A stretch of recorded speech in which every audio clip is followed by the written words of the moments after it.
इजहार ख्याल के लिए तशरीफ ला रहे हैं एडवोकेट नसीम साहब। मैं इल्तिमास करता हूं कि माइक पर तशरीफ लाए एडवोकेट नसीम साहब।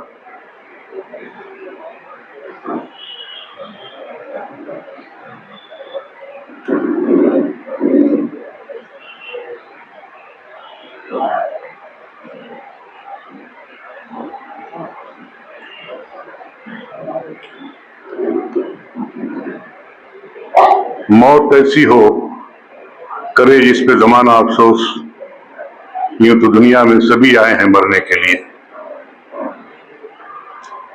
रात मेरे जलील साहब से अलीगढ़ में तालिब इल्मी के जमाने से ताल्लुकात रहे हैं। हम दोनों एक ही वक्त में अलीगढ़ में थे और इत्तेफाक ऐसा हुआ कि अलीगढ़ छोड़ने के बाद हम दोनों इसी शहर में आ बसे। मैं वकालत के पेशे में जिंदगी भर रहा और वो जिंदगी भर मैंने देखा उनको कि वही सदारे की खिदमत करते रहे। मेरे पास मैं कहूं कि इस अदारे के तमाम तर केसेस थे तो गलत ना होगा। मरहूम अशफाक खान साहब और मरहूम हाजी निसार साहब ये दोनों खादिम रहे थे और उनके बाद हाजी साबिर बनारसी साहब जो सदर थे इस अदारे के। इन सबके इंतकाल के बाद ये लोग आते थे कोर्ट में मेरे पास, बहुत दिनों तक इनसे ताल्लुकात रहे, केसेस देखते रहे ये लोग। इनके बाद जलील साहब का आना हुआ इनके इंतकाल के बाद और जलील साहब ने मुसलसल बहुत मुस्तैदी से केस देखा और अभी भी उनका एक केस मेरे पास पेंडिंग है। एक केस मैंने वापस कर दिया था कि मैं अब थक चुका हूं। और उनके मरने की खबर इंतहाई बहुत शॉकिंग थी। मुझे नहीं लगता कि वो मर गए हैं। मैं जब यहाँ औलिया मस्जिद के पास मार्केट पे पहुंचता हूं तो वहां बहुत सारी यादें उनकी आती हैं। जब सर सैयद डे का मौका आता था तो हमेशा मैं समझता हूं कि कोई साल ऐसा नहीं गया होगा कि जब मैंने उनको याद न किया हो या उसम के इंतजाम न किया हो। सर सैयद डे भिवंडी में मनाने वाले वही थे जो इस फरमाइजर में कभी कभी प्रोग्राम करते थे, हमेशा तो नहीं कर सके। और बाहर भी हमारा जाने का साथ हुआ सर सैयद डे के मौके पे। अबू आसिम साहब ने एक बार बहुत अच्छा प्रोग्राम किया था किसी 5 स्टार होटल में, सर सैयद डे का प्रोग्राम था। मैं हमेशा कहता रहा कि ऐसा कोई प्रोग्राम हो तो आप बताओ। तो जलील साहब के अंदर जैसे अलीगढ़ तहरीक और सर सैयद मिशन ये दोनों की रूहें उनके अंदर समाई हुई थी।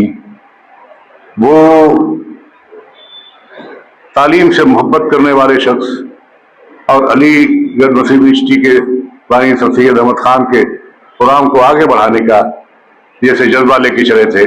मैंने एक बार यहाँ सर सैयद डे के मौके पे इसी हाल में अब्दुल कदीर साहब आए थे शाहीन अकेडमी के और उस वक्त बोलते हुए मैंने कहा था कि अलीगढ़ तराने का एक बंद है कि जो अब्र यहाँ से उठेगा वो सारे जहां पर बरसेगा, हर जुए रवां पर बरसेगा, हर कोहे गिरा पर बरसेगा, हर सर्व समन पर बरसेगा, हर दश्त दमन पर बरसेगा, अपनों के चमन पर बरसेगा, गैरों के चमन पर बरसेगा। ये दश्त हमेशा बरसा है, ये दश्त हमेशा बरसेगा और ये अब्र हमेशा बरसा है सारी और ये अब्र हमेशा बरसेगा। मुझे लगता है कि अलीगढ़ के वो अब्र थे जो उस तहरीक को आगे बढ़ाना चाहते थे और बरसना चाहते थे। अलीगढ़ उनका बहुत बड़ा विजन था, बड़ा प्रोग्राम था और बहुत सारे एलिगेरियन यहाँ पे हैं मगर जो जज्बा उनके अंदर मैंने देखा वो किसी के अंदर नहीं देखा। अलीगढ़ से हर साल हजारों तलबा निकलते हैं मगर ऐसे कुछ ही हैं जो सर सैयद के ख्वाबों को पूरा करना चाहते हैं। उन्होंने इस अदारे के लिए जो ख्वाब देखा है, मुझे उम्मीद है कि उनके लोग, उनसे इस अदारे से जुड़े हुए लोग उनके ख्वाब को पूरा करेंगे, उनके उस मिशन को आगे बढ़ाएंगे। बहुत सारी बातें कहने की हैं।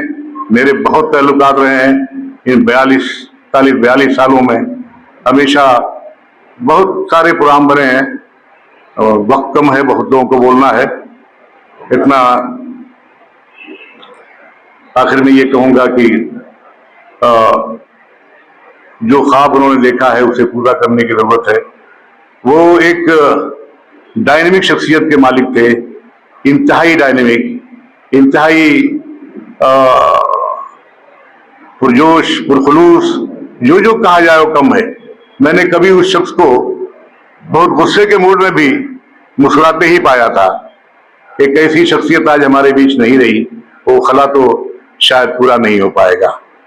ये तो जमाना चलता रहेगा, लोग आते रहेंगे, ये कारवां चलता रहेगा, मगर जलीस जैसी साहब जैसी शख्सियत का मिलना मुश्किल है, बहुत मुश्किल है। मैं दुआ करता हूं कि अल्लाह उन्हें जन्नतुल फिरदौस में आला मुकाम अदा करे, उनके लोगों को, उनके रिश्तेदारों को, उनके रवाकीन को सब्र जमील अता करे। शुक्रिया।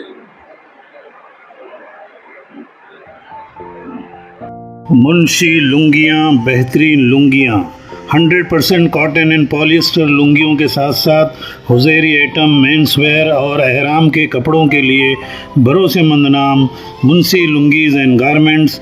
पता है 356 पंजाबी कंपाउंड, कासिमपुरा, अपोजिट बाग फिरदौस मस्जिद, भिवंडी।